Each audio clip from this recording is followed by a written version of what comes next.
श्रावण माह महात्म्य 13वां अध्याय। दुर्वागणपति व्रत विधान। सनत कुमार बोले, हे भगवान, किस व्रत के द्वारा अतुलनीय सौभाग्य प्राप्त होता है और मनुष्य पुत्र, पौत्र, धन, ऐश्वर्य तथा सुख प्राप्त करता है? हे महादेव, व्रतों में उत्तम उस व्रत को आप मुझे बताएं। ईश्वर बोले, हे सनत कुमार, तीनों लोकों में विख्यात दुर्वागणपति व्रत है। सर्वप्रथम भगवती पार्वती ने श्रद्धा के साथ इस व्रत को किया था। हे मुनिसतम, इसी प्रकार पूर्व में सरस्वती, महेंद्र, विष्णु, कुबेर, अन्य देवता, मुनिजन, गंधर्व, किन्नर इन सभी ने भी इस व्रत को किया था। श्रावण मास की शुक्ल पक्ष की शुद्ध व महापुण्यदायिनी चतुर्थी तिथि को इस व्रत को करना चाहिए, क्योंकि उसी दिन सभी पाप समूह का नाश हो जाएगा। चतुर्थी के दिन स्वर्ण पीठासीन स्थित एक दंत गजानन विघ्नेश की स्वर्णमयी प्रतिमा बनाकर उसके आधार पर स्वर्णमय दूर्वा को व्यवस्थित करने के पश्चात विघ्नेश्वर को रक्तवस्त्र से वेष्टित ताम्रमय पात्र के ऊपर रखकर सर्वभद्रमंडल में रक्त पुष्पों से, अपामार्ग, शमी, दूर्वा, तुलसी, बिल्वपत्र इन 5 पत्रों से, अन्य उपलब्ध सुगंधित पुष्पों से, सुगंधित द्रव्यों से, फलों से तथा मोदकों से उनकी पूजा करनी चाहिए और इसके बाद उन्हें उपहार अर्पित करना चाहिए। इस प्रकार अनेक उपचारों से भी गिरिजापुत्र विघ्नेश की पूजा करनी चाहिए।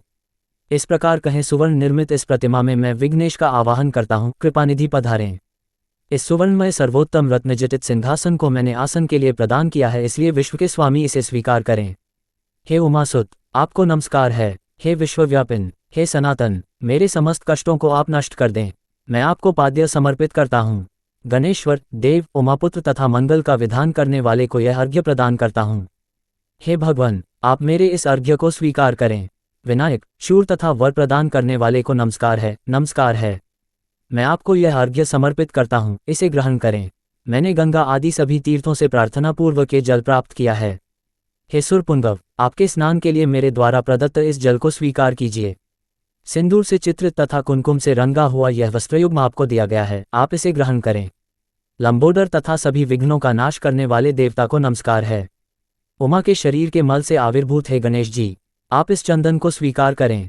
हे सुरश्रेष्ठ, मैंने भक्ति के साथ आपको रक्त चंदन से मिश्रित अक्षत अर्पण किया है। हे सुरसतम, आप इसे स्वीकार करें। मैं चंपा के पुष्पों, केतकी के पत्रों तथा जपाकुसुम के पुष्पों से गौरी पुत्र की पूजा करता हूँ, आप मेरे ऊपर प्रसन्न हो।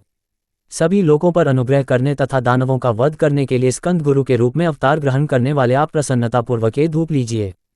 परम ज्योति प्रकाशित करने वाले तथा सभी सिद्धियों को देने वाले आप महादेव पुत्र को मैं दीप अर्पण करता हूँ, आपको नमस्कार है।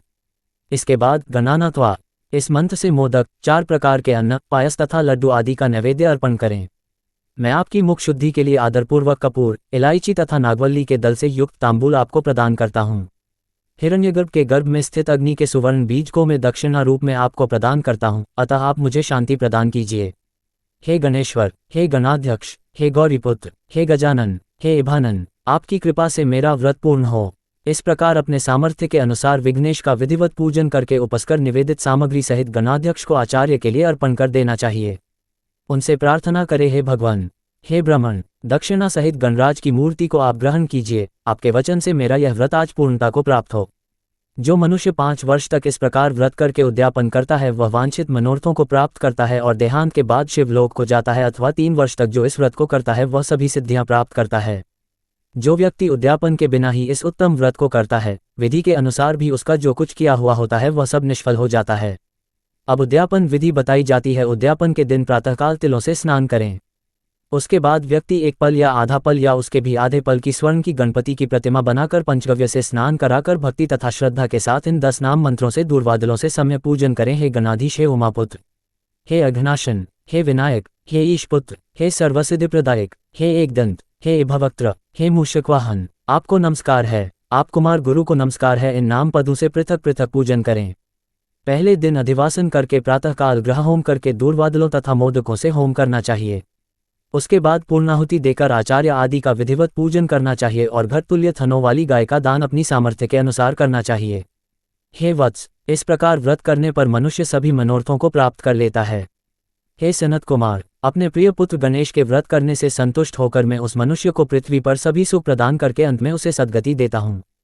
जैसे दूर्वा अपनी शाखा प्रशाखाओं के द्वारा वृद्धि को प्राप्त होती है, उसी प्रकार उस मनुष्य की पुत्र, पौत्र आदि संतति निरंतर बढ़ती रहती है।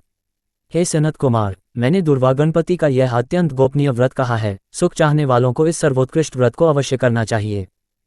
इस प्रकार श्री स्कंद पुराण के अंतर्गत ईश्वर सनत कुमार संवाद में श्रावण मास महात्म्य में दुर्वागणपति व्रत कथन नामक 13वां अध्याय पूर्ण हुआ।